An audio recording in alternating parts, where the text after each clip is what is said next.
Welcome to the Deep Dive. We take stacks of sources, articles, research notes, and pull out those surprising bits of knowledge to help you get really well informed. Now, most of us, when we think Sabbath, probably think rest, right? Maybe quiet time, family meal, just, kicking back. But what if the original idea behind this ancient practice was something way more active, profound, maybe even communal than we usually think? Today, that's what we're diving into. It feels pretty crucial. And just so you know, you'll hear us use the Hebrew names Yahweh and Yahshua, because those are the names our sources consistently pull from the original text. That's exactly right. Our mission here really is to peel back those layers, the common assumptions, and find the real meaning, the lasting significance of the Sabbath or Shabbat.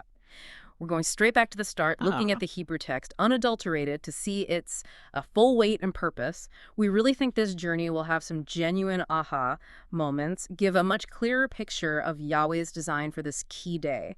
Our sources definitely frame it as a core covenant issue. We want to see what the Hebrew scriptures, which these sources treat as the final word, actually say. Okay, let's unpack that right from the beginning. Genesis. We hear Sabbath, we think rest. Great. But is it just stopping?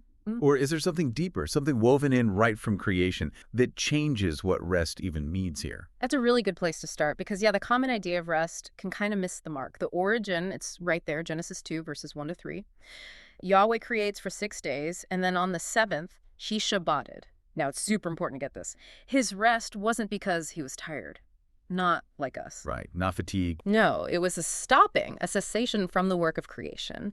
It marked this state of perfect completion, goodness. The Hebrew term is tav mi'at. It means complete, flawless, just deeply good. Okay. So this act, it wasn't just hitting pause. It actually set up the 7th day as a Shabbaton. A Shabbaton. Yeah, like a special holiday, a feast set apart. Yahweh himself blessed it, sanctified it, and not just for himself. For humanity, our sources really stress that Adam, and really all creation, they kept this first Shabbat with Yahweh, which shows how foundational it is, universal, right from the get-go. It was, like our sources say, a mark given to the seed. That's a huge difference. Rest as completion, not weariness. Okay, so here's where it gets really interesting for me. If it's that old, that fundamental, from creation itself, how did our understanding or the instructions around it deepen over time? What changed between, say, Abraham and Mount Sinai? Yeah, it's a fascinating progression. It involves what the Hebrew calls Torah. That's plural for Torah, meaning added instruction. Added instructions, okay. Exactly. Look at Genesis 26, verse 5. Yahweh says, Abraham shamarred his voice, his charge, commands, laws, and Torah. Shamarred, what's that mean? It means he guarded, he protected, preserved them. So this tells us divine instructions were around and being followed way before Sinai. Oh, interesting. Then you get Exodus 16, the manna. Yahweh is super explicit. Gather twice as much on day 6, nothing on day 7. That's a direct reinforcement, right? The Sabbath means no work, and obedience matters. Our sources even frame that as, life or death for them if they ignored it, consequences. Right. Serious stuff. And then Sinai, Exodus 20. Our sources don't see this as a brand new covenant. It's more like Yahweh's marriage proposal, a great reset. It deepened the existing covenant. It added more detail, more specifics, especially around the Sabbath rules. And it set up the Levitical priesthood to help guide people in keeping it all. Okay, so added instructions, a great reset. That makes me think about the 4th commandment. In English, it usually says, remember the Sabbath day. But based on what you're saying, what does remember really mean there? Is it just thinking about it? Or something more? It's definitely more than just thinking about it, way more. The Hebrew word zakar, translated remember, it implies marking the time, bringing it to mind, that's part of it. But our sources point to an even weightier word tied to the Sabbath.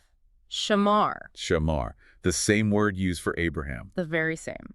While zakar is about recognizing the day, shamar means to guard, protect, attend to, preserve.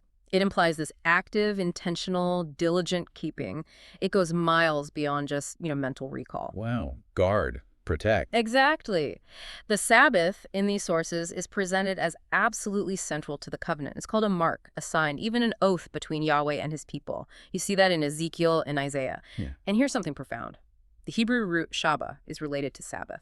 And Shabbat connects to making an oath and also to being complete or sevenfold. So keeping Shabbat, shamaring it, isn't just following a rule. It's actively taking an oath. It's aligning yourself with Yahweh's completeness. his perfect design, actively guarding this divine appointment. That's powerful. Not just remembering, but actively guarding, preserving, like an oath. So if it's an oath we're supposed to be guarding and protecting, Yeah. how does that play out practically? Does this guarding mean it has to be communal, not just me doing my own thing? Oh, absolutely communal. Our sources are really clear on this. The Sabbath is defined as a mikra hakodesh. That translates to a sacred convocation, a commanded public gathering. Commanded, not optional. Not optional. Leviticus 23 lays it out. Yahweh's appointed times, his moedim, are set-apart gatherings. This isn't just a suggestion for private reflection, it's a corporate command for the whole nation, the whole community. And a key part is gathering in a specific place, the place where Yahweh chooses to make his name dwell. Deuteronomy says that multiple times. And that's a physical place, not just like wherever 2 or 3 are gathered. According to these sources, it's a specific Yahweh-chosen physical location for corporate worship, not just a metaphorical presence. The way it's commanded, it's basically impossible for his people to just ignore it or do it solo. It fights against individualism. Okay. And think about Isaiah 58.13. It talks about not doing your own pleasure on the Sabbath. Right, I've heard of that. It means real observance is about pursuing his pleasure, Yahweh's pleasure, aligning your will with his. And this ties into communal meals, too. Prepared beforehand, right? Like the manna instructions showed. Right. And Paul, in 1 Corinthians 11, tells people to wait for each other to eat together. So yes, the Sabbath is absolutely meant to be obeyed, guarded, protected, and communal. Okay, so this active communal guarding is deep in the Hebrew texts, ancient practice. How does this carry over into the New Testament? What do Shaul's teachings or Yahshua's example tell us about living out this covenant understanding of Sabbath? Well, according to the sources we're looking at, the New Testament consistently backs up this Hebraic view. It doesn't cancel it out. Take Shaul Paul. He was a Pharisee, trained by Gamaliel, then directly by Yahshua. Yahweh entrusted him to set up assemblies, congregations, and he taught traditions. Now, that word in Greek, paradosis, comes from the Hebrew neten, meaning something divinely given or handed down. So not just man-made rules. No, these were traditions approved by Yahshua, rooted in Yahweh's will, not just human customs. 1 Corinthians 11 talks about this. And look at Acts 18.4. What was Shaul's custom? His routine. Going to the congregation. Every Shabbat, to reason with people, to establish these assemblies on Shabbat. His goal was bringing order, proper observance to these congregations. Then Yahshua himself. Same pattern. Luke 4.16 says it was his custom to go to the congregation on Shabbat.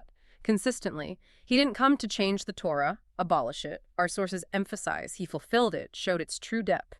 As the bread from the Shemaim, he lived it out. His whole ministry, the Besorah, the good news, is tied up with proper Sabbath keeping. And then you have Hebrews 4.9 talking about a Sabbath keeping that remains for the people of Elohim. It directly links keeping Sabbath properly to entering that ultimate rest to the kingdom. This leads right into maybe the biggest question for a lot of listeners. If the Sabbath is this rooted creation, covenant, Yahweh's example, Yahshua's example, Shaul's practice, how did anyone ever think it shifted to another day? So many traditions observe Sunday. What's your sources say about the actual day? They are absolutely adamant, unequivocal. The timing, the nature of the Sabbath, it's immutable, unchanging. From Genesis 2, creation, all the way through Leviticus 23 with the added instructions, it consistently says the seventh day. Yom Shabbai. The Hebrew word Shabbat, Shabbaton are always used for that day and how to keep it. So the Sabbath is definitely not Sunday.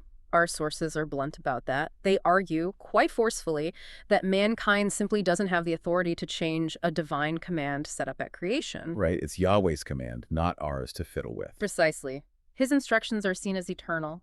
They can't be changed by human tradition, not even by Yahshua's work again. He fulfilled, clarified intent. He didn't abolish or move the day. Any new instructions we see later, they were additions, usually to guide people back after rebellion. They never canceled out earlier commands, especially one from creation. So that faithful Sabbath observance, Friday evening to Saturday evening, that remains the lawful, commanded Sabbath, and it stays deeply connected to the kingdom. Isaiah 56 and 58 promise blessings for those who Shamar HaShabbat guard the Sabbath and choose what pleases Yahweh. They'll be brought into his presence. Wow. Okay, this deep dive, it really has uncovered something profound here. The Sabbath isn't just a day to passively remember. It's a covenant mark, something to be actively guarded, protected, celebrated communally, a joyful, divinely appointed time, Friday evening to Saturday evening, rooted right back in Yahweh's unchanging design from the beginning. That sums it up well. The Sabbath, based on these sources, is so much more than an obligation. It's presented as a pathway, a way to align your will with Yahweh's, to step back from your own desires and embrace his pleasure.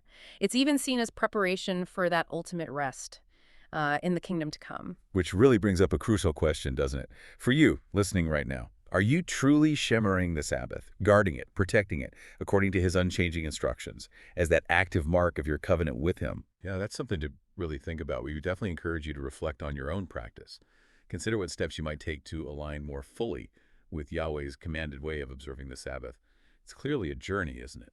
Deeper understanding, active obedience, a vital part, it seems, of entering into his perfect design.